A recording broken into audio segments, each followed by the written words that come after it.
আইনজীবী সাইফুল ইসলাম আলিফ হত্যার প্রতিবাদে আজ উত্তাল ছিল চট্টগ্রাম।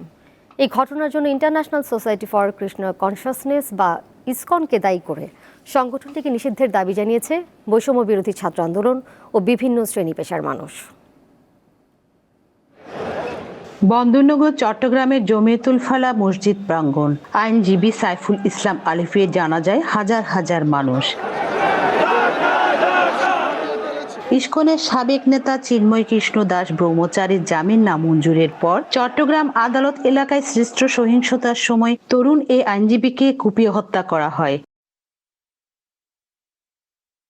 জাতীয় পতাকা অবমাননার অভিযোগে রাষ্ট্রদ্রোহের মামলায় মঙ্গলবার সনাতন ধর্মের এই নেতাকে ঢাকায় বিমানবন্দর এলাকায় গ্রেপ্তার করা হয়। আইনজীবী সাইফুল হত্যার ঘটনায় ব্যাপক ক্ষোভ প্রকাশ করেন বিভিন্ন শ্রেণী পেশার মানুষ। চট্টগ্রাম আদালত প্রাঙ্গণে সাইফুল ইসলামের প্রথম জানাজা হয়। এতে আইনজীবীরা ছাড়াও রাজনৈতিক দলের নেতাকর্মী ও সাধারণ মানুষ অংশ নেন। এ সময় সনাতন ধর্মের অনুসারীদের সংগঠন ইসকন নিয়ে ক্ষোভ প্রকাশ করেন তারা। পরে শহরের টাইগার পাসে সংহতি সমাবেশের আয়োজন করা হয়। এতে বক্তব্য রাখেন বৈষম্য বিরোধী ছাত্র আন্দোলনের নেতারা। তারা সাইফুল হত্যায় জড়িত সবাইকে দ্রুত গ্রেপ্তারের দাবি জানান। আমরা অত্যন্ত মর্মাহত, আমরা এটার সুস্থ বিচার চাই।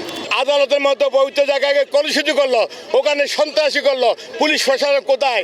আমরা মনে করি এখানের মধ্যে প্রশাসনের মধ্যে প্রশাসন লিগ রয়ে গেছে। একটা আদালত প্রাঙ্গণে এসে এইভাবে যে নির্মমভাবে হত্যা করেছে, এটা সন্ত্রাসী সংগঠন ছাড়া আর কেউ করতে পারে না।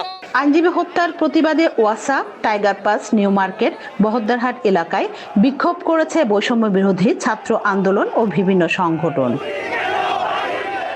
এই ঘটনায় কর্মবিরতি পালন করেন চট্টগ্রাম আদালতের আইনজীবীরা।